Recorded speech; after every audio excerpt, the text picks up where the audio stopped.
Hey guys, what's up? Hoping you are doing well. I am वीर। आज हम लोग budget discuss करने जा रहे हैं जो कि कल प्रस्तुत हुआ था पार्लियामेंट में। तो 2017 का ये बजट है।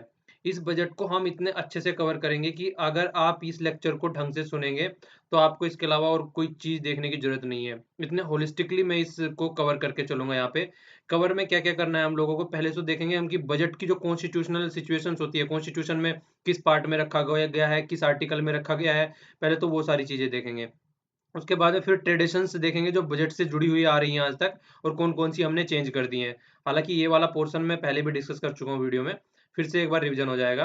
फिर इसके बाद हम देखेंगे चैलेंजेस क्या-क्या हैं हमारे बजट के सामने। चैलेंजेस क्या-क्या हैं जो कि फाइनेंस मिनिस्टर ने 3 चैलेंज गिनवाए थे, वो कौन-कौन से 3 चैलेंज हैं उनको भी हम लोग अच्छे से देखेंगे। इसके बाद में थीम्स कौन-कौन सी हैं। यहाँ पे इन्होंने 10 थीम्स बोली थी, मतलब टोटल मिला के 10 थीम्स इन्होंने बजट के अंदर प्रस्तुत की है। उस पूरी 10 थीम्स के ऊपर पूरा बजट घूमता है हमारा, ठीक है ना? तो उन 10 थीम्स को भी हम अच्छे से देखेंगे।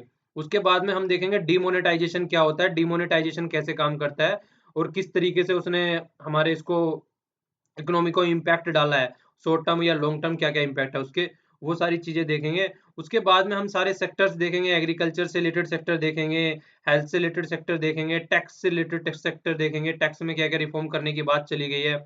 उसके बाद फिर इलेक्शन से रिलेटेड देखेंगे, इलेक्शन से रिलेटेड भी कई सारे इश्यूज इसमें बजट में डिस्कस किए गए हैं। इलेक्शन फंडिंग को लेके फोकस किया गया है बहुत ज़्यादा।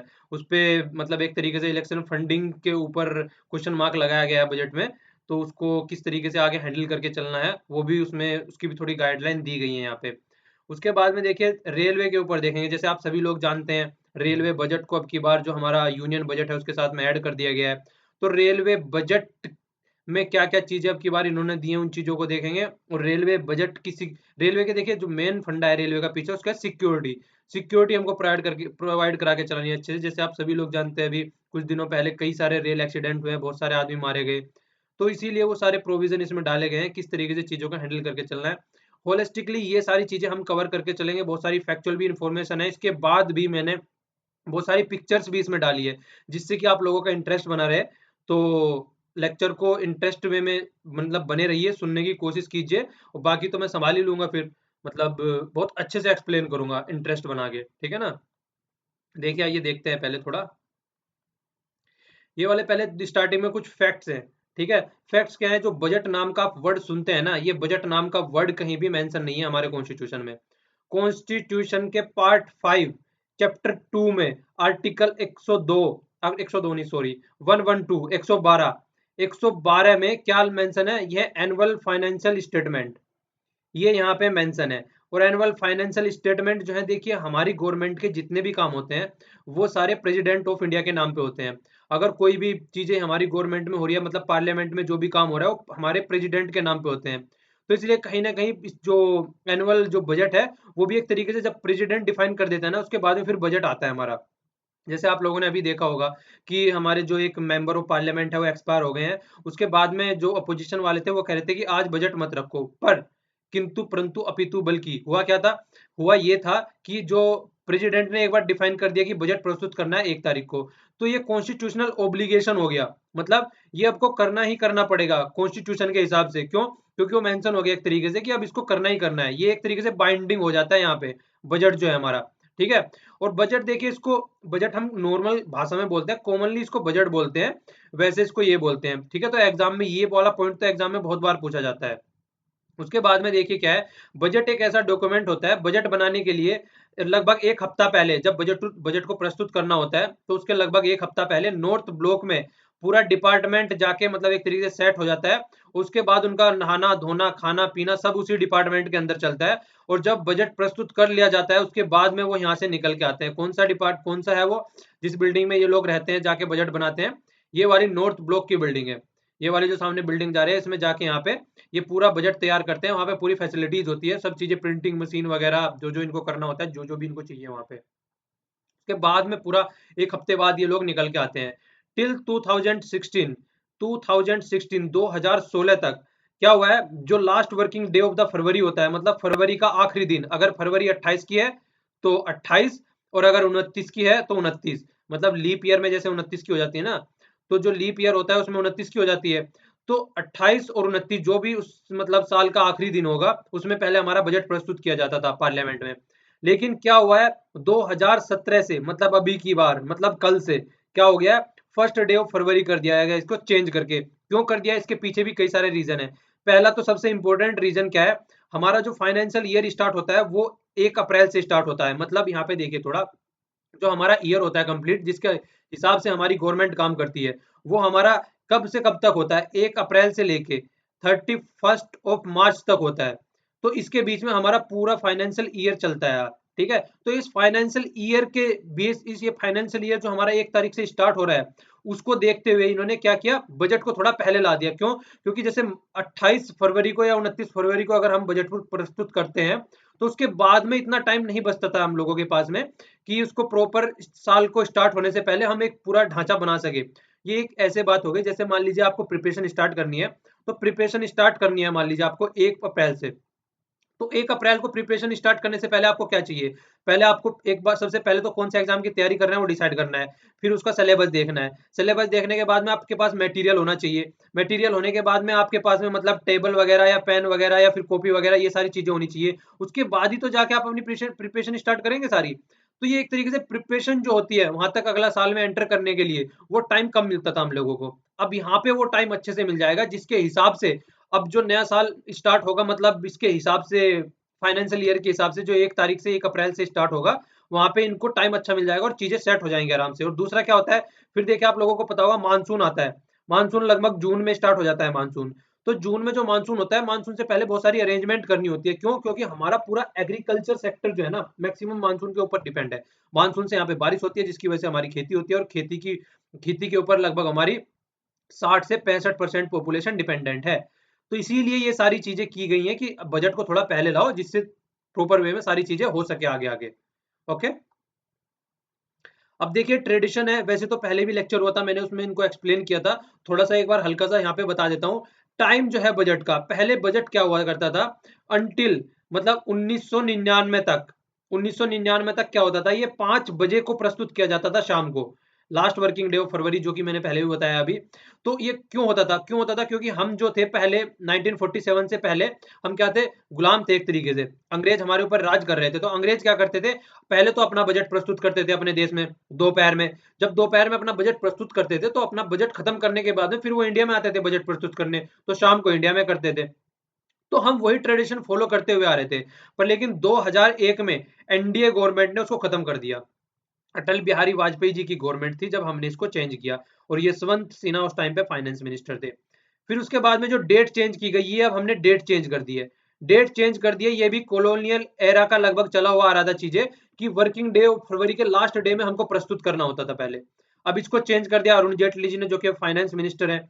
उन्होंने मतलब नरेंद्र मोदी की गवर्नमेंट है, फिर से एनडीए ने काम किया, 1 फरवरी को स्टार्ट हो गया ये लगभग मतलब एक नई और ट्रेडिशन क्या चेंज करी है, वो रेल बजट। रेल बजट जो होता था वो अलग कर दिया गया था। अलग क्यों कर दिया गया था वो मैं हालांकि एक पूरी वीडियो बना चुका हूँ इसके ऊपर, उसमें आपको अच्छे से मिल जाएगा, उसको देख लीजिएगा। फिर भी थोड़ा सा यहाँ पे बता देता हूँ। रेल बजट देखिए क्या होता था, उनका लगभग 80 से 85% जो होता था, जो बजट इंडिया में प्रस्तुत करते थे वो रेल बजट होता था। और लगभग 15% और दूसरा होता था। क्यों, क्योंकि यार वो यहाँ पे ट्रेड करने हुए आए थे, वो यहाँ पे वेलफेयर, यहाँ पे वेलफेयर स्कीम थोड़ी ना चलाने आए थे कि हमारे लोगों का भला करना है उनको। तो वो वहां पे अपना ट्रेड करने आए थे। तो ट्रेड कैसे करते थे, जैसे रेलवे उन्होंने चलाई है हमारे देश में। तो एक बार मतलब मैप देख लीजिए आप थोड़ा सा, यहाँ पे देखिए मान लीजिए वे यहाँ पे राज कर रहे हैं, जैसे कि वो अंदर राज कर रहे हैं यहाँ पे, ठीक है। तो राज कर रहे हैं तो यहाँ पे कहीं पे भी जहाँ पे मटेरियल है, मान लीजिए यहाँ पे कोल है, यहाँ पे कहीं पे चल के आयरन है, हमारे देश में अंदर ये वाला एरिया में बहुत सारा आयरन पाया जाता है जैसे। तो वो क्या करते थे, यहाँ से कच्चा माल जो है उठा के रेल की हेल्प से, मतलब रेल में भर भर के यहाँ पे कोनों तक ले जाते थे। यहाँ से यहाँ ले जाते थे, यहाँ से यहाँ ले जाते थे, यहाँ से यहाँ ले जाते थे। तो ये काम किया करते थे। तो रेलवे का इंफ्रास्ट्रक्चर इन्होंने इसलिए डेवलप किया जिससे कि इनको फायदा हो सके अंग्रेजों को। तो सारा बजट इनका रेलवे के ऊपर डिपेंडेंट रहता था, जिससे कि अपना अच्छे से कहीं से अपना पूरा जो बाहर निकाल सके यहाँ से, जो हमारा यहाँ का कच्चा माल एक तरीके से आप बोल सकते हैं उसको। ठीक है, तो इसलिए ये यहाँ पे रेलवे पे इतना फोकस करते थे, इसलिए इनका जो सारा बजट होता था वो रेलवे से रिलेटेड बजट होता था इनका। तो तब तो सही समझ में आता था, लेकिन आज की डेट में घट के बिल्कुल खत्म हो चुका है, लगभग 15% हो चुका है, ये उल्टा हो गया आज की डेट में, मतलब जो रेलवे बजट है। तो इसको अलग करने का कोई मतलब नहीं होता, तो इसलिए इन्होंने हटा के इसको एक डिपार्टमेंट बना दिया है अब। ओके। अब देखिए ये क्या है, हलवा सेरेमनी। हलवा सेरेमनी क्या होती है, जैसे आप लोगों ने सबने सुना होगा, पेपर देने आप लोग जाते हैं तो घर में माँ मम्मी और पापा बोलते हैं कि बेटा मीठा मुंह कर लो, मतलब एक अच्छा काम करने जा रहे हैं या फिर इंटरव्यू वगैरह देने जा रहे हैं, तो एक शगुन माना जाता है मीठा मुंह करना। तो हलवा एक तरीके की मिठाई है, नॉर्थ इंडिया में यूज की जाती है। तो ये एक तरीके की मिठाई है, और ये कस्टमरी बन गया है, मतलब एक तरीके से हलवा सेरेमनी। जब इसको स्टार्ट करते हैं तो कौन कौन खाता है इसको? एक तो ऑफिसर्स जो कि 7 दिन के लिए अंदर जा रहे हैं, और पूरा स्टाफ जो कि प्रिंटिंग वगैरह करेगा, वो सब इसको खाते हैं, और वो आइसोलेट हो जाते हैं जब तक कि ये काम कंप्लीट ना हो जाए, बजट पूरा प्रेजेंट ना हो जाए। और ये फाइनेंस मिनिस्टर सबको हलवा प्रस्तुत करते हैं। ठीक है, ये खाते हैं कि लो भैया खाओ, अब से तुमको मेहनत करनी है बहुत अच्छी लग के। मतलब वही है कि एक तरीके से बकला बकरा हलाल होने जा रहा है, उसकी पहले पूरी पूरी पेट पूजा की जाती है कि अब आपका नंबर आने वाला है। तो 7 दिनों तक लगातार यार दबा के पूरा काम करते हैं ये लोग, पूरा प्रिंटिंग वगैरह सब चीजें अच्छे से करते हैं। ठीक है, तो ये उसके लिए ही मतलब एक तरीके से स्टार्टिंग ट्रेडिशन ली गई, एक इंपॉर्टेंट काम करने जा रहे हैं उसके बेस पे। ये तो यहाँ पे ये चीजें हो गई। अब देखिए जो बजट है उसके बारे में थोड़ा देख लेते हैं। जो हमारा बजट प्रस्तुत किया गया है वो लगभग 10 थीम पे, लगभग क्या पूरा 10 थीम ही है, 10 थीम फाइनेंस मिनिस्टर ने पूरी प्रस्तुत करी है यहाँ पे। तो ये 10 थीम जो है इनके ऊपर पूरा बजट प्रस्तुत किया गया है। ये वाली 10 थीम है। इन वाली 10 थीम को बताने से पहले पहले ये देखिए हमारी जो इकोनॉमी है, उन्होंने बोला है फाइनेंस मिनिस्टर ने कि वो एक ब्राइट स्पॉट है। ब्राइट स्पॉट मतलब एक चमकता हुआ तारा वर्ल्ड की इकोनॉमी में। वर्ल्ड की इकोनॉमी आज की डेट में गड्ढे में जा रही है। मतलब किसी की भी ले लीजिए, यूएसए की ले लीजिए या फिर यूरोपियन यूनियन की ले लीजिए, सबकी अगर इकोनॉमी हम लोग देखें तो सबकी इकोनॉमी बहुत डाउन चल रही है। इवन चाइना जो कि एक इंजन ऑफ द ग्रोथ माना जाता था, उसकी इकोनॉमी भी आज की डेट में इंडिया से कम चल रही है। तो इसीलिए हमारी इकोनॉमी को ब्राइट स्पॉट बोला जा रहा है वर्ल्ड की इकोनॉमी में। इसके सामने 3 चैलेंजेस हैं इंडियन इकोनॉमी के सामने, जो इंडिया को जो ग्रोथ हो सकता है, जो ग्रोथ आने वाले टाइम में ग्रोथ होगा, उसके सामने 3 चैलेंज है जो हमारी इकोनॉमी पे क्वेश्चन मार्क लगा सकते हैं। 3 चैलेंज कौन कौन से हैं? एक तो US federal reserve. Federal reserve क्या है ये फेडरल रिजर्व बिल्कुल वही है जिस तरीके से हमारे यहाँ आरबीआई है, जिस तरीके से हमारे यहाँ रिजर्व बैंक ऑफ इंडिया है, उसी तरीके से यूएसए का बैंक है जिसको फेडरल रिजर्व बोलते हैं। ये फेडरल रिजर्व क्या करने जा रहा है, अगर मे देखें यहाँ पे मे बोला इन्होंने, अगर बढ़ाता है इंटरेस्ट रेट, तो इंटरेस्ट रेट अगर ये बढ़ाता है अपनी कंट्री में, तो हमारे यहाँ से आउटफ्लो हो जाएगा। मतलब हमारे यहाँ पे जो इन्वेस्ट करते हैं वो हमारे यहाँ पे ना करके वो बाहर वाली कंट्री में करेंगे। क्यों करेंगे? मान लीजिए आप ही हैं, आपको आपके पास में ये दो ऑप्शन है, एक तो ए है और एक बी है। आपके पास में 100 रुपए हैं। अगर आपके पास में 100 रुपए हैं और आपको बोला जाए कि आप अगर ए को देंगे ये 100 रुपए, तो ए आपको 10 रुपए का इंटरेस्ट देगा, 100 रुपए पे 10 रुपए। और अगर आपको बी को बोला जाए तो बी आपको 100 रुपए पे 20 रुपए का इंटरेस्ट देगा। ठीक है ना? तो आप किसको देंगे? आप बी को देंगे ना। क्यों? आप ए को देके क्या करेंगे फिर? बी को देंगे क्योंकि बी से आपकी ज्यादा कमाई हो रही है। तो इसीलिए अगर उन्होंने अपना इंटरेस्ट रेट बढ़ा दिया वहां पे, तो इस तरीके से जो यहाँ पे हमारे यहाँ इन्वेस्ट करते हैं वो यहाँ थोड़ी ना करेंगे, अपने वाली कंट्री में जाके करेंगे। क्यों? मतलब अपने वाली नहीं, मतलब यूएसए में जाके करेंगे। क्यों? क्योंकि यूएसए में उनको मिल रहा है ज्यादा पैसा। तो इसीलिए यहाँ से आउटफ्लो होगा, और आउटफ्लो होगा तो पैसा हमारे पास कम रहेगा, तो फिर हम अपने इंफ्रास्ट्रक्चर, जो हम अपने इंफ्रास्ट्रक्चर वगैरह प्रोजेक्ट या जो भी हमको करना है उसमें हमको कमी आ जाएगी। एक तो ये क्वेश्चन मार्क लग रहा है। दूसरा क्या है? Uncertainty in the commodity of the price. मतलब कमोडिटी क्या होती है? कमोडिटी जिस तरीके से क्रूड ऑयल ले लीजिए समझने के लिए एग्जांपल। क्रूड ऑयल मतलब जैसे पेट्रोल वगैरह, ये सारे तेल वगैरह जो है, क्रूड ऑयल होता है कच्चा तेल। इसमें से फिर पेट्रोल निकाला जाता है, मिट्टी का तेल निकाला जाता है, डीजल निकाला जाता है, वो सब इसमें से निकाला जाता है। इसको हम कच्चा तेल खरीद के लाते हैं वहां से। ठीक है, तो इसकी जो जो इसका प्राइस है उसके ऊपर बहुत ज्यादा अनसर्टेनिटी बनी हुई है। क्यों? एक बार मैप में देख लीजिए आप लोग, ये वाला एरिया है जिसमें सबसे ज्यादा लगभग ऑयल पाया जाता है। तो इस वाले एरिया में आप लोगों को पता है सीरिया में कंडीशन खराब है, सऊदी अरेबिया और ईरान वगैरह में दुनियादारी खराब पड़ी हुई है, सब आपस में लड़ रहे हैं वहां पे। तो वहां पे बहुत सारी अनसर्टेनिटी बनी हुई है। तो वहां पे ऑयल के प्राइस वगैरह जो है बहुत दिनों से, एक तो बहुत दिनों से ऑयल के प्राइस बढ़ नहीं रहे थे, बहुत कम थे, पर आज की डेट में बढ़ने स्टार्ट हो गए हैं। बढ़ किस लिए नहीं रहे थे? एक सेल गैस होती है, सेल गैस होती है जिसकी वजह से प्राइस नहीं बढ़ रहे थे। यूएसए में बहुत ज्यादा सेल गैस पाई जा रही है जिसके ऊपर यूएसए आज की डेट में काम कर रहा है बहुत ज्यादा। तो सेल गैस के ऊपर डिपेंडेंट होते जा रहे हैं एक तरीके से क्रूड ऑयल की वजह से। तो जब यूएस जैसी कंट्री और चाइना जैसी कंट्री ऑयल खरीदना कम कर देगी, तो जब एक तरीके से खरीदना कम कर दिया तो ये थोड़ी ना कि अब जब एक देखिए अगर मार्केट में कोई सामान है उसको कोई लेगा नहीं तो प्राइस तो अपने आप ही कम हो जाएगा ना। तो इसलिए प्राइस उसका कम होता जा रहा था अब तक, पर लेकिन अब फिर से जो है उसके प्राइस बढ़ने की बात चल रही है। और इंडिया के लिए प्रॉब्लम क्या है? इंडिया जो सारा मैक्सिमम बहुत कम मतलब खुद का प्रोड्यूस करता है इंडिया तेल, मैक्सिमम जो है बाहर की कंट्रियों से खरीदता है। तो हम बाहर की कंट्री के ऊपर डिपेंडेंट है। अगर बाहर की कंट्री में कुछ भी चेंज हो रहा है तो हमारी कंट्री के ऊपर पूरा इंपैक्ट डालेगा ना। तो इसको इसलिए बोला गया कि आने वाले टाइम में ये एक अनसर्टेनिटी है, इसको हमको टैकल करके चलना है, ये भी एक चैलेंज है हमारी इकोनॉमी के सामने।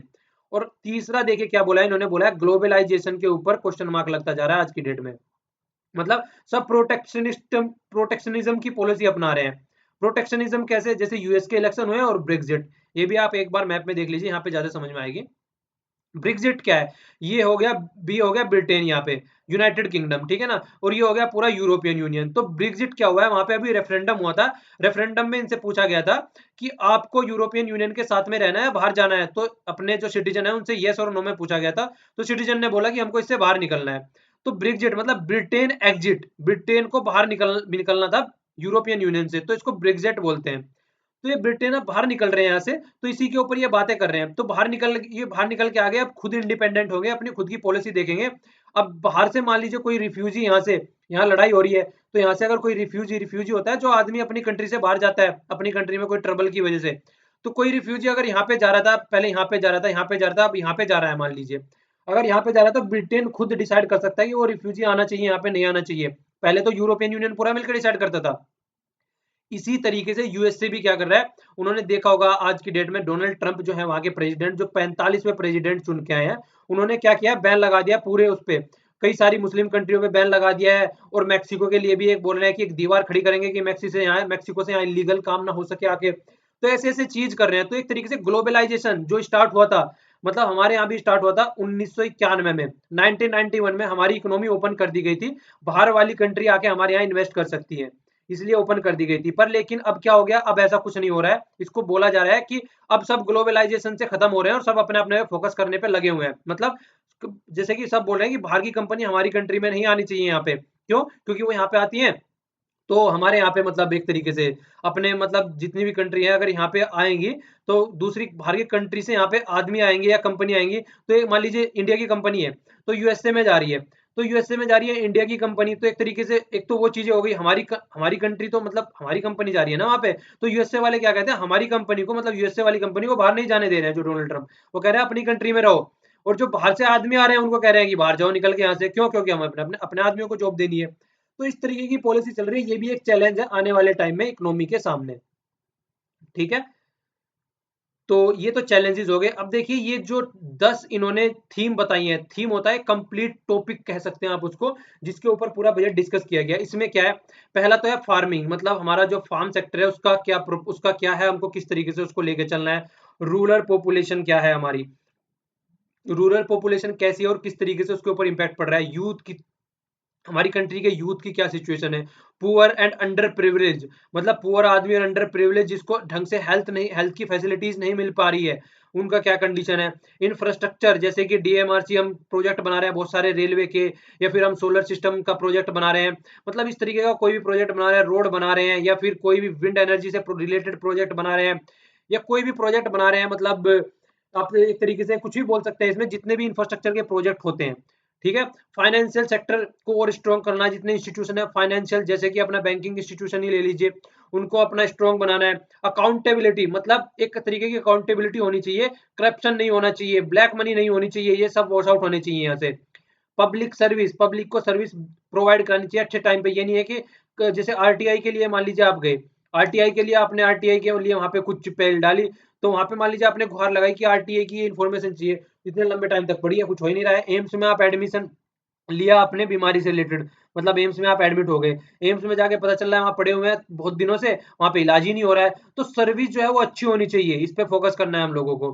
ठीक है, प्रूडेंट फिजिकल मैनेजमेंट, मतलब एक अच्छा फिजिकल मैनेजमेंट बनाना है, मतलब कंट्री में किस तरीके से कहाँ पे कितना खर्च कर रहे हैं, जो साल का पूरा लेखा जोखा होता है, कितना हमको पैसा मिल रहा है और कितना हमको पैसा खर्च करना है, उसको अच्छे से लेके चलना है। और देखिए ये टैक्स एडमिनिस्ट्रेशन, मतलब एक तरीके से टैक्स जो है इसके ऊपर बहुत ज्यादा फोकस देके चलना है। हमारे यहाँ पे जो आदमी है वो बहुत कम टैक्स पे करते हैं, और जो टैक्स पे करते हैं वो भी अपने आप को ठगा हुआ फील करते हैं, क्यों, क्योंकि मैक्सिमम आदमी टैक्स पे ही नहीं करते हैं। तो इसीलिए ये भी एक अच्छा टॉपिक है, ये सारे थीम्स जो है आज के इसमें हम डिस्कस करने जा रहे हैं। देखिए लेक्चर जो है वो लगभग 1 घंटे का हो सकता है, पर लेकिन आप पेशेंस बनाए रखेंगे तो आपको सुनने में भी मजा आएगा और चीजें समझ में भी आएगी। ठीक है ना, आइए अब देखते हैं। देखिए डीमोनेटाइजेशन हुआ था। डीमोनेटाइजेशन क्या हुआ था? 8 नवंबर को प्राइम मिनिस्टर मोदी ने 500 और 1000 के नोट बंद कर दिए थे इमीडिएट इफेक्ट से। तो 500 और 1000 के नोट अब यूज नहीं हो रहे थे उस टाइम पे, तो वो इसको डीमोनेटाइजेशन बोला था, मतलब मनी मनी विड्रॉल कर ली गई एक तरीके से। तो जो डीमोनेटाइजेशन हुआ था, वो डीमोनेटाइजेशन की वजह से मतलब बोला जा रहा है कि वो क्षणिक ट्रांजिएंट एक इम्पैक्ट था, किसके ऊपर? इकोनॉमी के ऊपर और पीपल के ऊपर। मतलब वो एक तरीके से आप लोग देख सकते हैं, तभी हाहाकार मचा हुआ था। आज की डेट में डीमोनेटाइजेशन सब भूल चुके हैं, तो उसी मतलब लगभग सब भूल चुके हैं, और आने वाले टाइम में और एक डेढ़ महीने में तो कहानी खत्म हो जाएगी कि डीमोनेटाइजेशन नाम की कोई चीज भी थी क्या। क्यों? क्योंकि सारी चीजें ठीक से होती जा रही हैं आज के डेट में। तो ये क्या बोला जा रहा है, जो डीमोनेटाइजेशन का स्टेप था, वो एक तो बिगर था, क्लीनर क्लीनर था, और रियल जीडीपी बनाने के लिए था। मतलब एक बहुत ही बड़ा स्टेप था, एक बहुत ही बोल्ड स्टेप था, क्योंकि हमारी जैसी कंट्री, वर्ल्ड की second largest populace country, population में चाइना के बाद में सबसे ज्यादा हमारी कंट्री है पॉपुलेशन में। दूसरी वर्ल्ड की लार्जेस्ट डेमोक्रेसी, मतलब हमारी सबसे बड़ी लार्जेस्ट डेमोक्रेसी है, और यूएस से जो है वर्ल्ड की ओल्डेस्ट सबसे पुरानी डेमोक्रेसी है। तो इतनी बड़ी कंट्री लेके, मतलब हर एक रिलीजन यहाँ पे पाया जाता है, हर तरीके की पॉपुलेशन यहाँ पे पाई जाती है, उन सब के हैंडल कैसे करना है, तो वो बहुत ही बड़ा स्टेप था एक तरीके से देखा जाए। लिया किस लिए गया था? क्लीन करने के लिए, टेररिज्म को रोकने के लिए, ब्लैक मनी को रोकने के लिए, इस तरीके की जो फंडिंग होती है वो सब चीजें खत्म करने के लिए, और एक रियल जीडीपी निकल के आएगी। एक तो होती है जीडीपी, जीडीपी को बोलते हैं ग्रोस डोमेस्टिक प्रोडक्ट। मतलब हमारी एक कंट्री की फिजिकल बाउंड्री, जो हमारा मैप है, मैप में देखिए एक बार आप, जो हमारा ये मैप है, इस कंट्री के इस मैप के अंदर अंदर जो हमारा प्रोडक्शन हो रहा है फिजिकल बाउंड्री के अंदर अंदर एक साल के, तो उसको हम जीडीपी बोलते हैं, कंप्लीट जीडीपी। ठीक है? तो वो कंप्लीट जीडीपी होगी, एक साल के अंदर कितना प्रोडक्शन हो रहा है। तो रियल जीडीपी क्या होगी? इन्फ्लेशन जो होता है, इसमें इन्फ्लेशन भी रहता है। इन्फ्लेशन मतलब प्राइस राइज हो जाते हैं बहुत सारी चीजों के, जैसे आपने देखा होगा कि प्याज के राइस प्राइस जो बहुत ज्यादा बढ़ गए थे। प्याज से अच्छा तो लोग बाग बोल रहे थे कि प्याज से अच्छा तो मतलब आप लोग अच्छे अच्छे प्रोटीन खा सकते हैं, पर प्याज नहीं खरीद पा रहे थे। तो वो इन्फ्लेशन की वजह से बढ़ गया था। इन्फ्लेशन की वजह से मतलब प्राइस राइज हो जाता है। तो इन्फ्लेशन को हटा दे अगर जीडीपी में से, तो वो मतलब नॉर्मल जीडीपी में से, तो वो रियल जीडीपी निकल के आ जाती है हम लोगों की।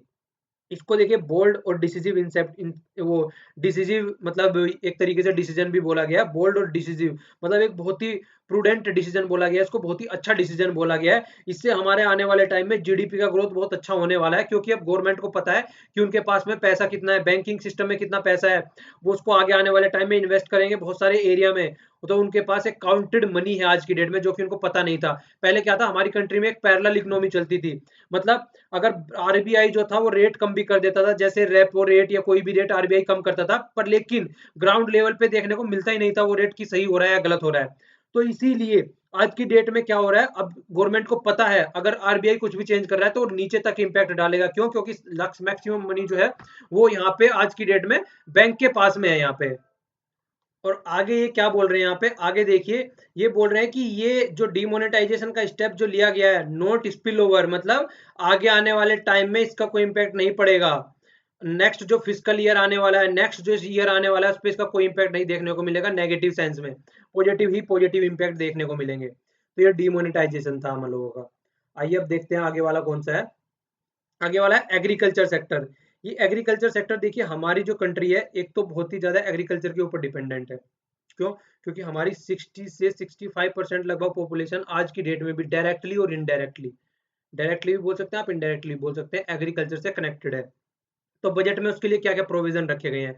देखिए जो सोइंग होता है, मतलब बोने का जो काम होता है, उसमें हम लोगों के मतलब जो किसान होते हैं उनको बहुत ज़्यादा दिक्कत रहती है। मतलब नेचुरल क्लैमिटीज आ जाती हैं, जैसे मान लीजिए बाढ़ आ गई तमिलनाडु में, सारी खेती बर्बाद हो गई।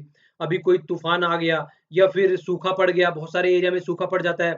जैसे कि सूखा घोषित किया गया था, महाराष्ट्र में किया गया था, गुजरात के बहुत सारे एरिया में, और मध्य प्रदेश के भी बहुत सारे एरिया में। तो सूखा घोषित कर दिया गया था, तो वो भी एक तरीके की नेचुरल क्लैमिटीज हो गई। तो उनसे सिक्योर करने के लिए एग्रीकल्चर के लिए बहुत सारा पैसा दिया गया। ये देखिए इतना ज्यादा, 10 लाख करोड़, इतना पैसा अब की बार एग्रीकल्चर को दिया जाएगा, जिससे कि फार्मर को क्रेडिट दिया जा सके। और स्टार्टिंग के जो 60 दिन है, मतलब एक तरीके से उनको छूट रहेगी विद 60 डेज ऑफ इंटरेस्ट, मतलब ठीक है ना, 60 दिन के लिए उनको छूट दी गई है। हालांकि इतना इंपॉर्टेंट नहीं है ये, बस देखिए यहाँ पे अब आगे चल के फैक्ट बहुत सारे आने स्टार्ट हो जाएंगे, तो फैक्ट पे आप लोगों को ज्यादा फोकस नहीं करना है। बस एक तरीके से ये याद रखना है कि क्या चीजें बढ़ रही हैं और क्या चीजें घट रही हैं, आपके माइंड में वो चीजें सेट होनी चाहिए, वो ज्यादा इंपॉर्टेंट होती है। जो फैक्ट जरूरी है वो आपको मैं बता ही दूंगा। नाबार्ड देखिए, ये नाबार्ड जो बैंक होता है, नाबार्ड एक बैंक है जो एग्रीकल्चर पे और रूरल एरिया पे फोकस करके चलता है। ठीक है, तो एग्रीकल्चर और रूरल एरिया पे जो फोकस करके चलता है उसका नाम नाबार्ड होता है। इसको बोलते हैं national bank for agriculture and rural development. ये इसका नाम लिया जाता है नाबार्ड का। ठीक है, तो ये जो नाबार्ड का नाम है, ये नाबार्ड का नाम है। आपको लोगों के लिए चलो क्वेश्चन पूछता हूँ, आप लोग भी थोड़े से पैसिव हो रहे होंगे, एक्टिव हो जाएंगे। आपको एक तो इसका हेडक्वार्टर बताना है कहाँ पे है, और ये स्टेब्लिश कब हुआ था ये बताना है। इसको इतना ज्यादा पैसा दिया गया है जिससे कि एग्रीकल्चर इंफ्रास्ट्रक्चर को ढंग से बनाया जा सके, उसमें ढंग से इन्वेस्टमेंट किया जा सके।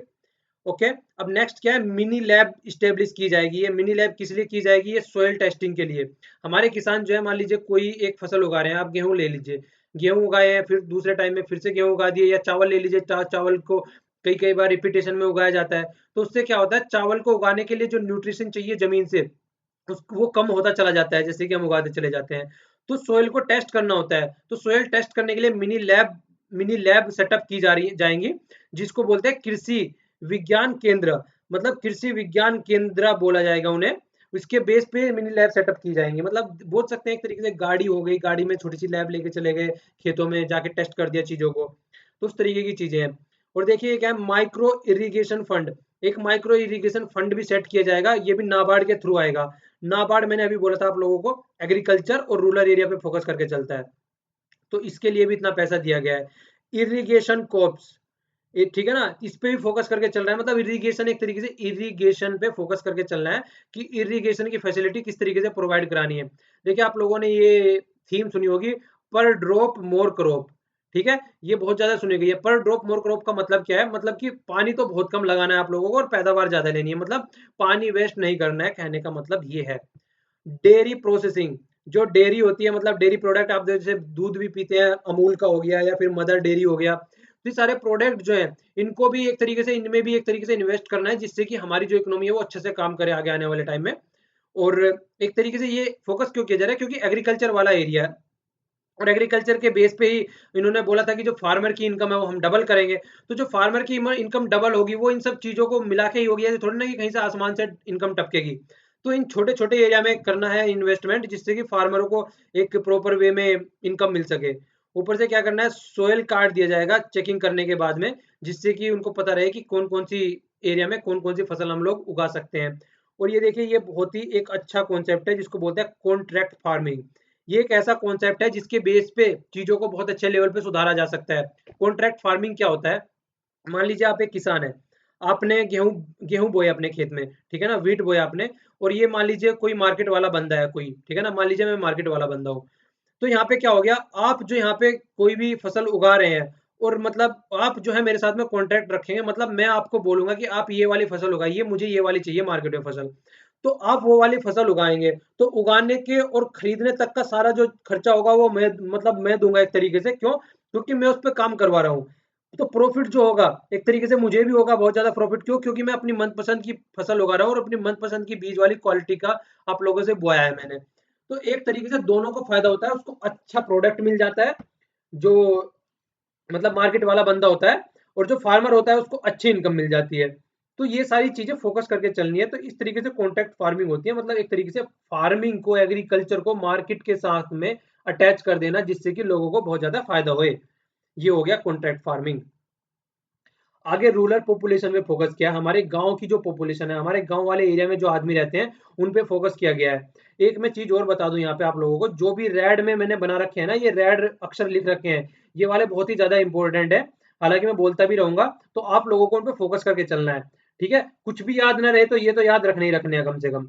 देखिए क्या बोला है, टारगेट क्या बोला जा रहा है यहाँ पे, 1 करोड़ हाउस होल्ड को आउट ऑफ द पुअर्टी लेके आना है। मतलब इतने लगभग 1 करोड़ आदमियों को, घर वालों को, जो बिलो पोवर्टी लाइन है, बिलो पोवर्टी लाइन मतलब जो पोवर्टी लाइन एक डिसाइड की जाती है गवर्नमेंट के द्वारा, उसके नीचे कितने आदमी हैं जिनको खाना पीना ढंग से नहीं मिलता है, उनको ऊपर लेके आना है, मतलब अबव पोवर्टी लेके आना है, उनको एक अच्छी इनकम मिल जाए, जिससे कि वो अपना रहन सहन खाना पीना अच्छे से कर सके। एक तो ये वाला पॉइंट हो गया। आगे देखिए क्या बोला गया है, आगे बोला है 5 lakh farm ponds. Farm ponds इस तरीके के होते हैं, मतलब तालाब बोलते हैं हिंदी में, और दूसरे भाषा में इसको जोड़ भी बोल सकते हैं आप लोग। तो इस तरीके के 5 लाख जोड़ बनाए जाएंगे। इससे क्या होगा, बहुत सारी चीजें होंगी। एक तो इससे वाटर टेबल ऊपर होगी। देखिए पानी जो है आज की डेट में हम इरिगेशन करने के लिए निकालते जा रहे हैं, ठीक है, तो वो बहुत ही गलत चीज है। क्यों? क्योंकि बहुत सारे प्रॉब्लम हो जाती है उससे आगे आने वाले टाइम में, और आगे आने वाली पॉपुलेशन को, जो हमारी जनरेशन है फ्यूचर में, उनको बहुत ज़्यादा प्रॉब्लम हो जाएगी अगर हम इस तरीके से चीज़ें करते रहे जिस तरीके से आज की डेट में कर रहे हैं। और दूसरा क्या फ़ायदा होता है इसको बनाने से? मान लीजिए मानसून आई, तो मानसून में प पानी इकट्ठा कर सकते हैं, जैसे कि यहाँ पे किया गया है। पिक्चर में आप लोग देख रहे हैं। तो ये पानी भी इकट्ठा कर सकते हैं आप एक तालाब में, तो उससे क्या फ़ायदा होता है? उससे ये फ़ायदा होता है कि आप इस पानी को फिर अपने एग्रीकल्चर में यूज़ कर सकते हैं। अपना कोई भी फसल बो रहे हैं तो उसमें यूज़ कर सकते हैं। ठीक है? तो ये वाला एक तरीके से इसको फ़ायदा करेंगे कई सारे, तो मनरेगा के थ्रू इसको रखा गया है। Mahatma Gandhi national rural employment guarantee schemes, तो ये मनरेगा के थ्रू इसको रखा गया है। मनरेगा का यूटिलाइज़ अब ढंग से किया जाएगा। देखिए over 3 lakh crore rural India में स्पेंड किए जाएँगे चीज़ों को ढंग से करने के लिए। क्या करने के लिए? कि डबल फार्मर इनकम, जो फार्मर की इनकम है उसको डबल करने के लिए रूरल एरिया में। हालाँकि ये पॉइंट पिछले वाले उसमें होना चाहिए था, पर कोई नहीं, यहाँ पे आ गया, वो भी कोई बात नहीं है।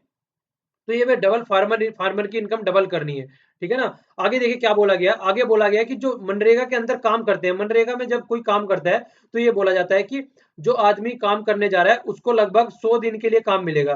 तो जो 100 दिन के लिए काम मिलेगा, और वो भी मान लीजिए ये कोई गाँव है, तो इस गाँव के आस-पास में ही काम मिलेगा, ज़्यादा दूर नहीं मिलेगा। मतलब इतना दूर तक मिलेगा कि आदमी लगभग पैदल जा सके आराम से, या फिर ज़्यादा दूर ना हो। तो जो काम मिलेगा उसमें लगभग इन्होंने बोला है 55% महिलाओं को रखना है। क्यों? क्योंकि यार देखिए आदमी और लड़के तो कितनी भी दूर तक जा सकते हैं, पर लेकिन महिलाओं को जो है ज़्यादा दूर तक जाने नहीं दिया जाता है हमारी सोसाइटी में। मतलब आस-पास में ही काम करती रहे तो ज़्यादा बेटर समझा जाता है। सिक्योरिटी पॉइंट ऑफ व्यू से बहुत सारी हमारी मतलब मंद बुद्धि है, एक तरीके से कह सकते हैं सोसाइटी की। तो वो चली हुई आ रही है, तो गवर्नमेंट को भी उसी के हिसाब से स्कीम्स बनानी होती है थोड़ी-सी, जिससे कि वुमेन्स को कम से कम फ़ायदा तो होता रहे। तो 55% जो है पॉपुलेशन वहाँ पे, मतलब वुमेन को पार्टिसिपेशन दिया जाएगा उसमें, ठीक है? स्पेस टेक्नोलॉजी के थ्रू इसको एक तरीके से कवर किया जाएगा, क्या-क्या चीज़ें हो रही हैं, मान मतलब एक तरीके से स्पेस के थ्रू। यहाँ पे भी एक क्वेश्चन चलो मैं पूछ लेता हूँ। ये आपको बताना है, आपने जीपीएस का नाम बहुत सुनते हैं आप। जीपीएस ग्लोबल पोजिशनिंग सिस्टम बोलते हैं। ये यूएसए का सैटेलाइट है जिससे हम पोजीशन को डिफाइन करते हैं। इसी तरीके का सैटेलाइट इंडिया का है। आपको उसका नाम बताना है, ठीक है? और वो अभी एक्टिवेट हुआ है लास्ट ईयर। और चलो ये भी बता देना कि कितने सैटेलाइट है इसके अंदर, तो ये भी एक क्वेश्चन हो जाएगा आप लोगों के लिए।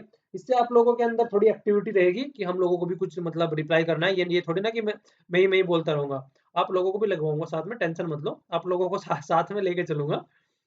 तो ये इसका आंसर आप लोगों को नीचे देना है, ठीक है ना? आगे देखिए क्या बोला है इन्होंने। आगे बोला है कि गवर्नमेंट जो है वो 1 करोड़ हाउस विदाउट होम, मतलब जिनके पास में होम नहीं है उनको 1 करोड़ लगभग होम बांटे जाएंगे, ठीक है? तो ये भी एक तरीके से प्रपोज किया गया है। इसमें आगे आने वाले टाइम में काम करेंगे। और 19,000 करोड़ प्रधानमंत्री ग्राम सड़क योजना। प्रधानमंत्री ग्राम सड़क योजना मतलब एक तरीके से गांव में सड़क बनाना। आप लोगों ने देखा होगा कि बहुत सारे गांव तो ऐसे हैं जिनमें सड़क ही नहीं है, कच्चा रास्ता रहता है, और बारिश होती है जैसे ही मानसून का पानी आता है तो भर जाते हैं, तो भरने के बाद में दलदल बन जाती है उनकी। तो एक तरीके से उससे बाहर निकालना है चीज़ों को, तो इसलिए इस पे फ़ोकस करके चलना है, ठीक है? तो इस पे फ़ोकस करके चलना है। तो देखिए ये वाला फिर से रेड लाइट आ गया यहाँ पे। रेड वाला आ गया 100% रूरल इलेक्ट्रिफिकेशन, मतलब 100% 2018 से पहले 100% सब गाँव में बिजली पहुँचनी चाहिए। ये होना है, बहुत सारे एग्ज़ाम में पूछा जाएगा, याद रखना इसको। स्वच्छ भारत मिशन जो सब चल ही रहा है, आप लोगों ने देखा ही होगा। उसके अंदर ये बोला है बहुत अच्छा इंप्रूवमेंट हुआ है, और आगे आने वाले टाइम में भी हम लोगों को अच्छे से काम करना है जिससे कि और अच्छे लेवल पे काम हो सके। अब देखिए, अब पॉपुलेशन के लिए आ गया, मतलब हमारे यूथ के लिए क्या किया गया है। यूथ के लिए बहुत सारी चीजें की गई हैं। एक क्या किया गया है, एक तो एनुअल लर्निंग, मतलब जो मेजर है एक तरीके से। हम लोग क्या करते हैं, एडमिशन ले लेते हैं, एडमिशन लेने के बाद में पढ़ाई स्टार्ट कर देते हैं। पर जो पढ़ाई स्टार्ट करने के बाद में उससे निकल के आते हैं, मान लीजिए आपने ट्वेल्थ करी तो ट्वेल्थ के बाद में निकल के आ रहे हैं, फिर किसी ने ग्रेजुएशन करी, बीटेक वगैरह, या कोई भी अलग बीएससी या बीए कुछ भी किया, उससे बाद में जो निकल के आते हैं आप लोग बाहर, तो आप लोगों के हाथ में ना तो जॉब होती है, कुछ भी नहीं होता है, उन्हें डिग्री होती है, और डिग्री किसी काम की नहीं है आज की डेट में इंडिया में, अगर देखा जाए तो। तो ये बोल रहे हैं कि आउटकम पे फोकस किया जाए। जो आदमी निकल के आ रहे हैं, एक अच्छा प्रोडक्ट निकल के आए वहां से, मतलब एक अच्छा इंसान निकल के आए जिसको मार्केट में अच्छे से यूज किया जा सके, और वो जो है एक तरीके से मार्केट से कनेक्ट करके चलेंगे, उनको उस चीज पे फोकस करने की बात चल रही है। तो ये एक बहुत ही अच्छा स्टेप है, आउटकम पे फोकस किया जाएगा। और बहुत सारे आदमी देखिए ये भी देख लीजिए, मतलब कर तो लेते हैं बहुत सारी, मतलब ट्वेल्थ हो गई या फिर ग्रेजुएशन हो गई, पर उन पे अपना नाम तक लिखना नहीं आता है। क्यों? क्योंकि फर्जीवाड़ा बहुत ज्यादा चल रहा है आज की डेट में। तो कहीं ना कहीं उस पे भी क्वेश्चन मार्क लगाना है, उसको भी बंद करना है। ऊपर से वो क्या बोल रहे हैं, इनोवेशन फंड देना है। सेकेंडरी, सेकेंडरी होता है देखिए, जो लगभग 8 से 10वीं के बीच की जो क्लास होती है उसको सेकेंडरी बोलते हैं। एक होता है सीनियर सेकेंडरी, उसको 10 से 12 के बीच की जो होती है उसको सीनियर सेकेंडरी बोलते हैं। तो ये वाली इसमें इनोवेशन लाना है। इनोवेशन क्यों लाना है यहाँ पे इसलिए इनोवेशन लाना है क्योंकि यहाँ पे जो बच्चे होते हैं ना यार स्टार्टिंग के, उनका माइंड बड़ा कोमल सा होता है, मतलब उनको वहाँ पे जो भी सिखाया जाता है वो सीख लेते हैं, जो बताया जाता है वो बता देते हैं। और जो आज की डेट में 20 से लेकर और 30 20 से ऊपर जाए आप लोग कह सकते हैं, मतलब 25 से 35 के बीच में जो पॉपुलेशन हो जाती है, एक तरीके से माइंड जो होता है वो सैचुरेशन में पहुंच जाता है, जितना कुछ सीखना होता है सीख लेते हैं, फिर उसके बाद वो अपनी चीजों को बस यूज करते रहते हैं पूरी जिंदगी। तो एक तरीके से इनोवेशन नीचे लेवल पे होना चाहिए। तो नीचे लेवल पे इनोवेशन होगा तो ज्यादा प्रोडक्टिव रहेगा। खेलो इंडिया वाला ये कॉन्सेप्ट निकाल के लाए, प्रोग्राम निकाल के लाए, इसके तहत आने वाले ओलंपिक जो है, आने वाले ओलंपिक मतलब 2020 में जो ओलंपिक होने वाले हैं, 24 में जो ओलंपिक होने वाले हैं और 28 में जो ओलंपिक होने वाले हैं, उनके लिए आदमियों को तैयार किया जा रहा है, प्लेयरों को तैयार किया जा रहा है फोकस करके। ये प्राइम मिनिस्टर मोदी जी का विजन था, जिन्होंने बोला है कि इस पे फोकस करके चलो, तो खेलो इंडिया भी एक तरीके से इसी का पार्ट है। आगे क्या करना है, एजुकेशनली बैकवर्ड ब्लॉक्स, जो बैकवर्ड ब्लॉक है आपने सुना होगा, गांव में तहसील होती है, ब्लॉक होते हैं, तो उस तरीके से जो ब्लॉक होते हैं वहां पे, तो इतने सारे ये फोकस करके चलेंगे, जिनको एजुकेशनली बैकवर्ड है उनको एजुकेशन, अच्छी एजुकेशन प्रोवाइड कराई जाएगी। ठीक है। अब कॉलेज जो है वो आइडेंटिफाई किए जाएंगे एक्रीडिटेशन के बेस पे, मतलब उनको प्रॉपर वे में रजिस्टर्ड किया जाएगा, एक प्रॉपर, मतलब एक तरीके से डिग्री वाली जो है उनको ढंग से दी जाएगी, उनकी इन्फेक्शन ढंग से होगी। अब ये नहीं है कि फर्जीवाड़ा कम करने के लिए आप लोग कह सकते हैं, एक तरीके से एक प्रॉपर वे में सबके पास में वो होनी चाहिए चीजें, जो जो मतलब मार्केट में क्या है सब चीजें सबको पता होनी चाहिए। और स्किल मिशन मतलब आदमी जो भी काम कर रहा है वो एक तरीके से बाहर निकल के आए, तो एक प्रोडक्टिव इंसान निकल के आए। जैसे ही आप लोग मतलब ग्रेजुएशन करें तो आपके पास में स्किल होनी चाहिए, तो उस पर फोकस करना है। और 100 international centres across the country, मतलब एक तरीके से इंटरनेशनल का भी फोकस लिया जाएगा। बहुत सारी कंट्री है यार, जर्मनी का ले लीजिए एग्जाम्पल, या और सारी कई कंट्री हैं, वो बहुत अच्छा उनके वहाँ पे स्किल डेवलपमेंट का प्रोग्राम चलता है। तो यहाँ पे भी उसकी बात चल रही है कि आप लोगों को भी चलाना चाहिए, जिससे कि एक अच्छे लेवल पे चीजें यहाँ पे भी हो सके। और फॉरेन लैंग्वेज का भी इंट्रोडक्शन दिया जाएगा। आप लोगों ने कुछ दिनों पहले अभी सुना होगा कि जर्मनी को लेके बहुत ज्यादा बवाल मचा हुआ था। बहुत सारे स्कूलों में जर्मन लैंग्वेज पढ़ाई जाती थी, लेकिन संस्कृत नहीं पढ़ाई जाती थी। तो ये बोला जा रहा है कि जर्मन को भी एक तरीके से पहले अपनी हिंदी को रखो, फिर संस्कृत को रखो, फिर जर्मन को भी रख सकते हैं आप, इस तरीके से तीसरी लैंग्वेज या चौथी लैंग्वेज जो भी चाहें। तो फॉरेन लैंग्वेज भी जर्मन हो गई, फ्रेंच हो गई, या फिर चाइनीज ही ले लीजिए। खैर चाइनीज तो बहुत ही टफ हो जाती है क्योंकि सिंबल के बेस की लैंग्वेज है वो, सीखना काफी टफ पड़ जाता है उसको। ठीक है। तो इस तरीके से उन लैंग्वेज पे भी हम लोगों को फोकस करके चलना है। और हर साल 500 पीजी सीट, ये पीजी सीटें जो है वो क्लिनिकल से रिलेटेड है, मतलब एक तरीके से मेडिकल साइंस से रिलेटेड है। इतने सारे लगभग आप लोग कह सकते हैं कि 500 से ज्यादा, लग 500 बोल रहा हूँ बार बार यार, सॉरी, 5000 5000 सीट आएंगी निकल के, जिससे कि उन पर फोकस किया जा सके, एक तरीके से मार्केट में जो है डॉक्टर अवेलेबल है आराम से। तो ये भी बोला गया है। और ये देखिए स्वयं, ये स्वयं करके वेबसाइट है एक, कौन सी वेबसाइट है ये एक स्टडी की वेबसाइट है। इसमें बहुत सारे आईआईटी या फिर आईआईएम, अच्छे अच्छे रेप्यूटेड जो इंस्टीट्यूट है हमारे यहाँ के, वो सब यहाँ पे लेक्चर डालते हैं उनके प्रोफेसर। तो इसको क्या बात कर रहे हैं, लिंक करने की बात कर रहे हैं, डीटीएच, जो कि आप घरों में टीवी देखते हैं, तो वहां से डायरेक्ट आप लोगों को वहां पे, जिस तरीके से आप यूट्यूब पे वीडियो देख रहे हैं ना आके आके, इसी तरीके की वेबसाइट है। यूट्यूब पे तो आपको दुनिया भर का बवाल मिल जाएगा, मूवी भी मिलेगी, सॉन्ग्स भी मिलेंगे यहाँ पे, एजुकेशन से रिलेटेड भी मिलेगा, और उससे भी रिलेटेड वो सारी चीजें जो भी है सब कुछ अवेलेबल है यहाँ पे। पर लेकिन यहाँ पे जो मिलेगा आपको एजुकेशन से रिलेटेड मिलेगा only, dedicated to education website है ये। तो इस पे जो बोला गया, और learning for youth aspiring mind, मतलब एक तरीके से यूथ पे फोकस करके चलना है इनको। तो ये जो आता है देखिए, ये एक बार तो मैं क्वेश्चन पूछने वाला था, फिर मैंने डाल ही दिया, चलिए। ये क्या है कि ministry of human resource and development के अंदर आता है ये। ओके। तो ये एक तरीके से आने वाले टाइम में जो डिजिटल इंडिया है वो बहुत ही अच्छे से चीजों को लेके चलेगा, आप लोगों को प्रॉब्लम नहीं होगी, आने वाला टाइम बहुत अच्छा आने वाला है, तो खुश हो जाइए। देखिए आगे क्या है, पुअर और अंडर प्रिविलेज, मतलब जो अंडर प्रिविलेज होते हैं, जो पुअर होते हैं, जिनको हेल्थ से रिलेटेड बहुत सारी प्रॉब्लम रहती है, उनको प्रॉपर फैसिलिटीज नहीं मिल पाती है, उन पर भी फोकस करना है। हेल्थ का बजट एक तो इंक्रीज कर दिया गया 27%। ठीक है। और महिला सशक्ति केंद्र भी घोषित किए जाएंगे, मतलब खोले जाएंगे। देखिए महिलाओं के इंपावरमेंट के लिए बहुत सारी चीजें होती हैं, आपने अगर देखा भी होगा, हमारे घरों में ही देख लीजिए आप, क्या होता है हमारे घर में जो लेडीज होती हैं, नॉर्मल, मैं नॉर्मल बात कर रहा हूँ, वो क्या करती हैं, बहुत जब काम करती रहेंगी, लेकिन जब बहुत ज्यादा तबीयत खराब हो जाती है तब तक तो इग्नोर करती रहती है, जब बहुत ज्यादा खराब हो जाती है तब जाके कोई स्टेप्स लेती हैं। खाना खाने में देख लीजिए, घर के सारे मेंबर खाना खा लेंगे, उसके बाद में ही खाना खाएंगी। तो मतलब इस तरीके की चीजें कर रखी है, तो मतलब उनको यार, हमको मतलब सेकेंडरी लेके नहीं चलना है, उनको हमको अपने बराबर लेके चलना है। ठीक है। वो हमारे से कम नहीं है किसी भी चीज में, तो हमको उसको आगे लेके चलना है, तो यही फोकस होना चाहिए। तो उनको एक तरीके से इंपावर करना है वुमेन्स को। और यार कह भी सकते हैं, हम कौन होते हैं एम्पावर करने वाले, हमको जन्म देने वाली होती है ये, हमारा पालन पोषण करने वाली होती है ये। मतलब एक तरीके से इंसान को, आदमियों को सुधारने वाली होती हैं औरतें। मतलब हर एक चीज़ में, माँ के रूप में भी, बहन के रूप में भी, या फिर वाइफ़ के रूप में भी, किसी भी रूप में इनको देख लीजिए।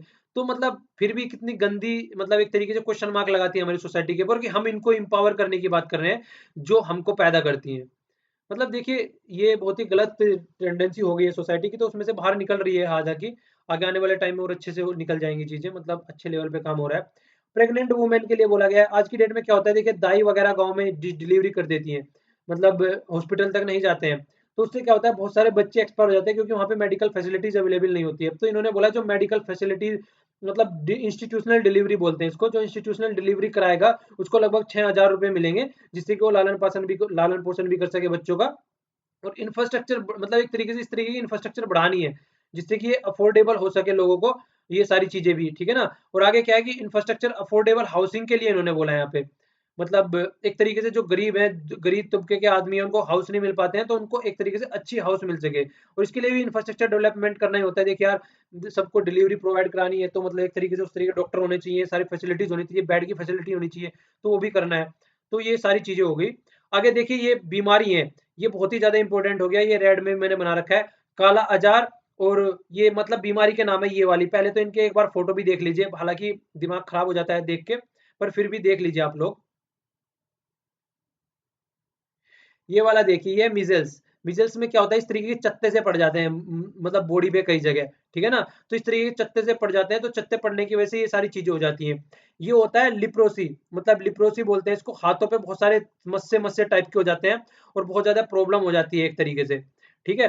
तो ये वाली ये होगी, और ये होगी, ये क्या है, ये है फ्लायरेसाइसिस करके है ये। इसमें क्या होता है, आपने देखिए इतना बड़ा पाँव, कोई भी अंग जो होता है वो बहुत बड़ा होता है, दूसरा तो नॉर्मल दिख रहा है यहाँ पे। ये एक तरीके से हाथी पाँव हो गया है। मतलब आप लोगों ने आई मूवी देखी होगी, इन्फ्लुएंजा करके मूवी है आई थिंक वो। तो वो वाली जो मूवी है उसमें बहुत सारी इसी तरीके की चीजें दिखाई गई हैं, ठीक है। तो ये सारी चीजें हो जाती हैं, और ये वाला काला अजार हो गया एक तरीके से, मतलब फीवर। ये ऐसी सिचुएशन हो जाती है यहाँ पे। और फोर्थ जो उन्होंने दे रखी है, वो दे रखी है टीबी, ट्यूबरक्लोसिस जिसको बोलते हैं हम लोग। तो ट्यूबरक्लोसिस ये वाली दे रखी है इन्होंने। तो ये 5 डिसीज के नाम बोले हैं इन्होंने। इनमें से 2 डिसीज जो है ये के और एफ, ये तो इन्होंने 2017 में, मतलब इसी साल में खत्म करनी है। जो लिप्रोसी है, लिप्रोसी को इन्होंने क्या करना है, 2018 तक करनी है। और जो मीजल्स है, इसको करना है 2020 तक, 20 तक करना है। और जो ट्यूबरक्लोसिस है, उसको 2025 तक करना है। हालांकि देखिए, ये टारगेट सेट कर दिए हैं, पर लेकिन ये बहुत ही मुश्किल टारगेट है। देखिए हो पाते हैं या नहीं हो पाते हैं, वो आने वाला टाइम बताएगा कि किस तरीके से चीजें होती हैं। देखिए आगे क्या दे रखा है इसमें। आगे इन लोगों ने बोला है, 2 वर्ड यूज़ किए हैं यहाँ पे, दोनों टेक्निकल वर्ड है और कई बार पूछे भी जाते हैं। पहला तो बोला है इन्होंने आईएमआर, और दूसरा बोला है एमएमआर। तो पहले इन दोनों को समझ लीजिए। जो आईएमआर है, ये तो होता है बच्चे से रिलेटेड, और एमएमआर होता है माता से रिलेटेड, मतलब मदर से रिलेटेड। आईएमआर होता क्या है, आईएमआर ये होता है, मान लीजिए, यहाँ पे आ जाइए थोड़ा। मान लीजिए 1000 बच्चे बच्चे पैदा हुए 1 साल के अंदर, ठीक है। ये 1 साल के बच्चे हैं सारे। 1 साल के बच्चों में से कितने बच्चे मर जाते हैं, मान लीजिए 120 बच्चे मर गए, ठीक है। तो ये 120 जो हो गए, इन्फेंट मोर्टेलिटी रेट लिखा गया, जो 1000 में से निकाला जाता है। तो यहाँ पे देखिए 39 है, मतलब 1000 में से 39 जो है बच्चे मर गए हैं 2014 में, मतलब पर थाउजेंड पे। हर 1000 में से 39 मर जा रहे हैं। तो इसका मतलब देखिए, लाखों में अगर पैदा होंगे तो उनमें से कितना ज्यादा निकल के आएगा। तो इस तरीके की चीजें हो जाती है, मतलब बहुत ह्यूज लेवल पे पॉपुलेशन निकल के आएगी, जितने बच्चे मर जाते हैं, ठीक है। तो इसको घटाना है, देखिए जितना बड़ा रहेगा नंबर उतना ज्यादा बेकार है, तो इसको घटा के 28 पे लाना है 2019 तक। और ये तो एक याद रखना आपको, इसमें 1000 पे निकालते हैं, ये पक्का याद रखना। 1000 पर निकालते हैं, इसको माइंड में इसको रख लेना अच्छे से याद, ठीक है। ये पूछा जाता है कई बार, क्यों? क्योंकि जो ये एमएमआर है, जिसको बोलते हैं मैटरनल मोर्टेलिटी रेट, ये निकालते हैं 1 लाख पे। ये 1 लाख पे निकालते हैं, ठीक है। तो जो ये 1 लाख पे निकालते हैं, एक के आगे 5 जीरो लगा दीजिए। तो 1 लाख में से कितनी माता बच्चों को जन्म देते हुए मर जाती हैं, किसी भी रीजन से, डिलीवरी के रीजन, मतलब डिलीवरी देते हुए इन्फेक्शन हो गया, या फिर मतलब डिलीवरी में कोई प्रॉब्लम आ गई, तो कितनी मर जाती हैं, ये 1 लाख में से निकालते हैं। तो 1 लाख में से कितनी मदर मर जाती हैं, तो 167 जो था वो इस ड्यूरेशन में था, इसको घटा के 100 पे लेके आना है, इस ड्यूरेशन के, मतलब 2018 से 20 के बीच में। तो ये देखिए, दोनों को याद रखना है, ये तो 1000 पे निकालते हैं और ये लाख पे निकालते हैं। ये बहुत ही इंपॉर्टेंट है, याद रखना है आप लोगों को। और इसका टारगेट जो सेट किया है इन्होंने, ये किया 100 किया है 2018-20 के लिए, ठीक है। अब देखिए क्या कह रहे हैं, हेल्थ सब सेंटर जो है वो इतने लगभग हेल्थ सब सेंटर को उनको ट्रांसफॉर्म करना है health willingness centre. Sub centre क्या होते हैं? सब सेंटर एक ऐसे सेंटर होते हैं मतलब जहाँ पे आपकी हेल्थ की देखरेख की जाती है। और विलिंगनेस सेंटर आप ऐसे कह सकते हो जहाँ पे हेल्थ के साथ में माइंड की भी देखरेख की जाएगी। मतलब आपका माइंड भी सही होना चाहिए, लगभग एक तरीके से कह सकते हैं अगर नॉर्मल भाषा में बोले तो ये इसका इम्प्रूव वर्जन है। ठीक है, जो एक तरीके से जैसे कि आप लोग कह सकते हैं, ये क्या नाम था, जो आईफोन आया, पहले 4 आया, फिर 5 आ गया, फिर 7 आ गया, तो इम्प्रूव वर्जन आता जा रहा है। तो इसी तरीके से ये इसका इम्प्रूव वर्जन है। ओके, तो ये वाला देखिए, ये वाला इंपॉर्टेंट हो जाता है। 2 एम्स खोलने जा रहे हैं नए। कहाँ पे खोलने जा रहे हैं? एक तो झारखंड में और दूसरा गुजरात में। एक बार मैप देख लीजिए।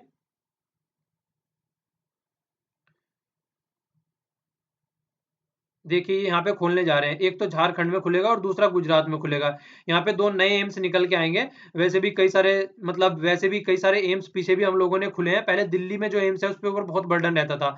अब चीजें उस पे कम हो जाएंगी, इसलिए बर्डन भी कम हो जाएगा, इसलिए नए एम्स खोले जा रहे हैं। ठीक है, तो देखिए शेड्यूल कास्ट पे भी इन्होंने फोकस किया है। शेड्यूल कास्ट को बजट इतना एलोकेटेड किया है शेड्यूल कास्ट को अच्छा करने के लिए। एक जारवाहा ट्राइब होती है अंडमान निकोबार वाले एरिया में, जारवाहा ट्राइब। वो पिछले दिनों से कुछ न्यूज में भी थी, इसको याद रखना, नाम है जारवा ट्राइब। वो देखिए नेचुरली, मतलब ये नेकेड रहते हैं, मतलब नंगे रहते हैं, नेचुरल। जिस तरीके से नेचर ने उनको भेजा है धरती पे, उसी तरीके से रहते हैं। तो बहुत सारे टूरिस्ट आए थे डिफरेंट डिफरेंट कंट्रियों से। उन्होंने आगे क्या किया, इनकी नंगी, इनकी जो मतलब नेकेड जो नंगे थे, इनकी फोटो खींची और फेसबुक पे और फिर यूट्यूब वगैरह पे डाल दी। तो जिससे बहुत ज्यादा बवाल हो गया था। गवर्नमेंट ऑफ इंडिया ने फिर क्या किया, यहाँ पे टूरिस्ट को जाने से बैन कर दिया। ठीक है, तो इस तरीके की सिचुएशंस भी निकल के आती हैं। तो वो भी देखने देखने वाली चीजें होती हैं। तो उनको इम्प्रूव करना है, उनका उनका थोड़ा सा सोसाइटी में, जिससे वो अच्छे से रह सके, कोई इनको दिक्कत ना हो सके। ये देखिए आधार को as a smart card use करना है। मॉनिटरिंग ऑफ हेल्थ सिस्टम, ये भी बहुत अच्छी चीज है। इसमें क्या है, इस बार देख लीजिए। मान लीजिए आप बचपन में थे, आपकी उम्र थी 5 से 10 साल के बीच।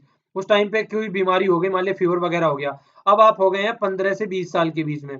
ठीक है, अब आपको आगे फिर कोई बीमारी हो रही है। अगर इस टाइम पे आपके पास में आधार कार्ड है, तो डॉक्टर के पास में आधार कार्ड से लिंक करके आपकी पूरी इंफॉर्मेशन रहेगी। जब आप यहाँ पे 10 से 15 साल के बाद भी जाएंगे, तो डॉक्टर आपका आधार कार्ड डालेगा उसमें सिस्टम में और बता देगा कि आपको उस टाइम पे वो बीमारी हुई थी। तो इस तरीके से क्या रहेगा, वो आराम से मॉनिटर कर पाएगा कि आपको किस तरीके का ट्रीटमेंट करना चाहिए, किस तरीके की सोल्यूशन निकल के आना चाहिए। वो सारी चीजें उसके पास अवेलेबल रहेगी। तो इस तरीके का फोकस करके चलना है ट्रीटमेंट का लेवल, जिससे कि पता चलता रहे, मॉनिटर चलता रहे, पिछले टाइम में क्या हुआ, अब क्या होने वाला है। तो इस तरीके का हमको सिस्टम प्रोवाइड कराना है। ओके, यार ये लेक्चर मुझे लग रहा है ऐसे तो बहुत लंबा हो जाएगा, क्योंकि अभी तो इंफ्रास्ट्रक्चर बचा हुआ है पूरा।